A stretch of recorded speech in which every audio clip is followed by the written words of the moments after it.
नमस्कार। देवभूमि की हसीन वादियों से ग्रह नक्षत्र के दर्शकों का एक बार फिर स्वागत है। हमारे साथ मौजूद है विश्व प्रसिद्ध सुदर्शन चक्र ज्योतिषाचार्य श्री संत बेत्रा अशोका जी, जिनकी अब तक की अधिकतर भविष्यवाणियां अक्षरतः सत्य साबित हुई है। संत बेत्रा महाराज जी, आपका ग्रह नक्षत्र के चैनल पर स्वागत है। नमस्कार।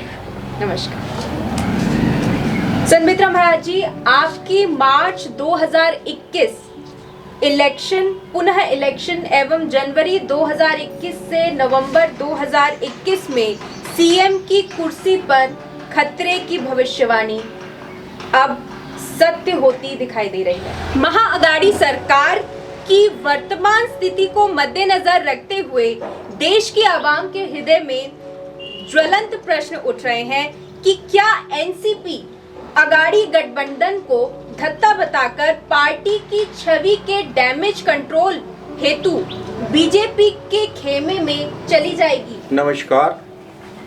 देखिए, अनिल देशमुख जी जो महाराष्ट्र के गृह मंत्री हैं, अब वो आस्ता आस्ता फंसते नजर आ रहे हैं, क्योंकि डीसीपी का जो बयान है 100 करोड़ वाला, उससे जो महाराष्ट्र की राजनीति में तूफान उठा है, उससे बचने के लिए, और अगर शरद पवार जी किसी भी तरह डैमेज कंट्रोल करके अपनी और पार्टी की प्रतिष्ठा बचा लेते हैं, तो एनसीपी फ्यूचर में शिवसेना को एनडीए से परमानेंट रिप्लेस कर देगी और शिवसेना के राष्ट्रवादी एवं हिंदुत्ववादी साख पर गहरी चोट पहुंचेगी।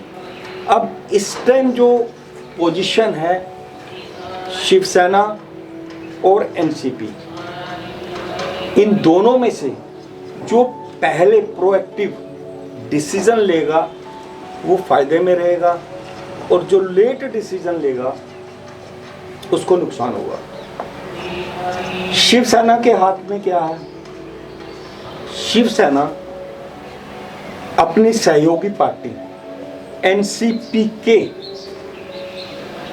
जो मिनिस्टर हैं, आपके गृह मंत्री अनिल देशमुख जी, उनकी प्रतिष्ठा पर इतना बड़ा जो क्वेश्चन मार्क लग गया है, 100 करोड़ पर मंथ वाला जो कलेक्शन जो टारगेट एक असिस्टेंट सब इंस्पेक्टर को अगर दिया जाता है, तो वहाँ पर कितना बड़ा भ्रष्टाचार हो रहा है। और शिवसेना और बीजेपी का गठबंधन जो है वो भ्रष्टाचार और राष्ट्रवाद के भ्रष्टाचार की मुक्ति और राष्ट्रवाद और हिंदुत्व के एजेंडे पर जीत कर आए हैं। अगर वो एनसीपी के मिनिस्टर द्वारा और उनके ऊपर जो आरोप लग रहे हैं उनको मद्देनजर रखकर प्रोएक्टिव डिसीजन लेकर अगर रिजाइन दे देती है शिवसेना, तो उनका हिंदूवादी और राष्ट्रवादी जो चेहरा है, जो साख बनी हुई है, उस पर क्वेश्चन मार्क नहीं आएगा। और उनको ये एक मौका है, देर आए दुरुस्त आए। सुबह का भटका अगर शाम को घर वापस आ जाता है तो उसको भटकावा नहीं कहते। तो एक ये माहौल जो बनता है, अगर इसमें ये प्रोएक्टिव डिसीजन लेकर अगर अपना त्याग पत्र दे देते हैं और फिर बीजेपी को सहयोग करते हैं, तो शिवसेना का अपर हैंड होगा। जैसा कि मैं पहले ही ये भविष्यवाणी कर चुका हूं कि 2024 में एनडीए के जितने भी घटक हैं वो सब साथ होंगे। तो ये भविष्यवाणी उस तरफ जा रही है। अगर माननीय उद्धव ठाकरे जी अपनी प्रतिष्ठा, अपने हिंदुत्व एवं राष्ट्रवाद के मुद्दे को जीवित रखते हुए अगर ये डिसीजन लेते हैं, ये सेक्रीफाइस करते हैं, तो इनका भविष्य अति उज्ज्वल है। अब दूसरा जो है, क्योंकि महाराष्ट्र के चाणक्य शरद पवार जी जो हैं, वो भी इसमें एक प्रोएक्टिव डिसीजन लेकर अगर गृह मंत्री अनिल देशमुख जी को पार्टी से बाहर निकाल देते हैं या उनका त्यागपत्र ले लेते हैं और इस बेस पर अघाड़ी सरकार को गिरा देते हैं और उसके बाद अगर वो बीजेपी के साथ मिलकर सरकार बनाते हैं तो एक दूसरा ऑप्शन ये आता है। अब इन दोनों में माननीय शरद पवार जी में और आपके उद्धव ठाकरे जी में जो भी प्रोएक्टिव डिसीजन लेगा, देखिए मैंने शरद पवार जी की कुंडली के विवेचन में ये मैंने स्पष्ट बोला था कि शरद पवार जी पर अगले 2 साल तक कोई इस तरीके से भ्रष्टाचार का मुद्दा नहीं बनेगा, तो वो वहाँ से साफ निकल सकते हैं। लेकिन इनका जो है माननीय उद्धव ठाकरे जी का जो समय चल रहा है वो भ्रामरी के कारण due to lack of clarity and confusion उनका डिसीजन गलत हो सकता है। अगर वो अपने किसी सीनियर लीडर को लूप में लेकर निर्णय नहीं लेते तो उनका निर्णय गलत हो सकता है। अगर वो प्रोएक्टिव डिसीजन नहीं लेते तो ये उनके लिए बहुत घातक सिद्ध होगा, पार्टी के लिए भी और अपनी मान सम्मान पद प्रतिष्ठा के लिए भी। अंत में हम आपसे यही पूछना चाहेंगे कि इस वक्त बीजेपी के दोनों हाथों में लड्डू हैं। एक तरफ एक हाथ में एनसीपी और दूसरे हाथ में शिवसेना से गठबंधन, या फिर दोनों को उन्हीं के हालातों पर छोड़ दिया जाए और महाराष्ट्र पे राष्ट्रपति शासन लगाकर पुनः चुनाव में जाएगी बीजेपी? देखिए बहुत बढ़िया प्रश्न है। इस टाइम इस घटना के बाद ये तो कंफर्म हो गया है कि बीजेपी के दोनों हाथों में लड्डू है।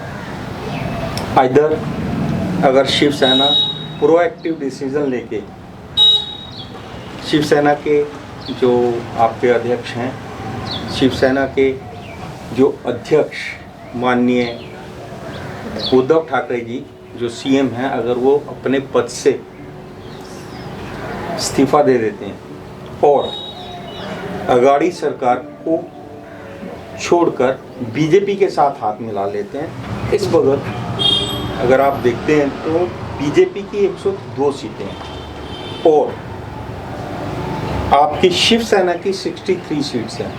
अगर ये दोनों आपस में मिल जाते हैं तो 165 सीटें होती हैं और बहुमत की सरकार बनती है। लेकिन इस वक्त शिवसेना को अनकंडीशनल बीजेपी को सपोर्ट करना होगा और अपने जो उनके पुराने संबंध थे 30 साल पुराने, उनको रिवाइव करके 2024 की तैयारी करनी है और महाराष्ट्र में पुनः इलेक्शन ना हो, इसको वो टाल सकते हैं।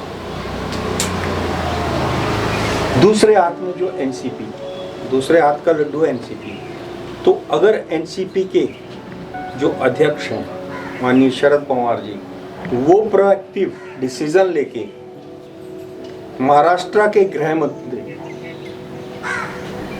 अनिल देशमुख जी को सैक कर देते हैं या पार्टी से निष्कासित कर देते हैं या उनका इस्तीफा किसी भी तरीके से ले लेते हैं सम्मान में, तो वो लेकर इस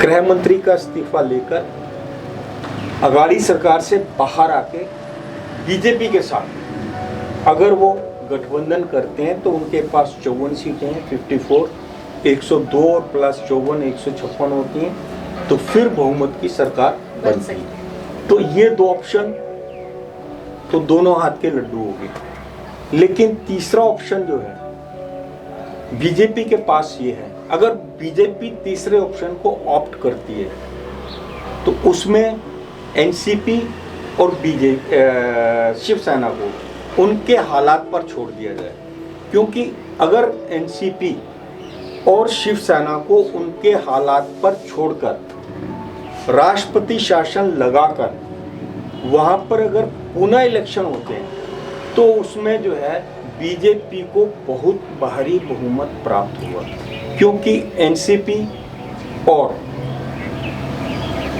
शिवसेना के साथ न जाकर एनसीपी और शिवसेना को बीजेपी कटघरे में खड़ा कर देगी, जिसका रिजल्टेंट ये होगा कि आवाम की नज़रों में एनसीपी भ्रष्टाचार के कारण और शिवसेना भ्रष्टाचार का साथ देने के कारण दोनों को उनको आवाम का सामना करना पड़ेगा और आवाम उनको फिर उनके अगेंस्ट ही निर्णय देगी, जिसका फायदा बीजेपी को ही होगा।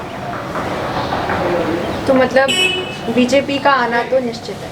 देखिए, बीजेपी के दोनों हाथों में लड्डू है ही हैं और तीसरा ऑप्शन उनके पास ये है कि दोनों को ठुकरा कर जी पुनः इलेक्शन करवाएं, राष्ट्रपति शासन लगाकर पुनः इलेक्शन करवाएं, तो बीजेपी का आना तो महाराष्ट्र में निश्चित है। नमस्कार।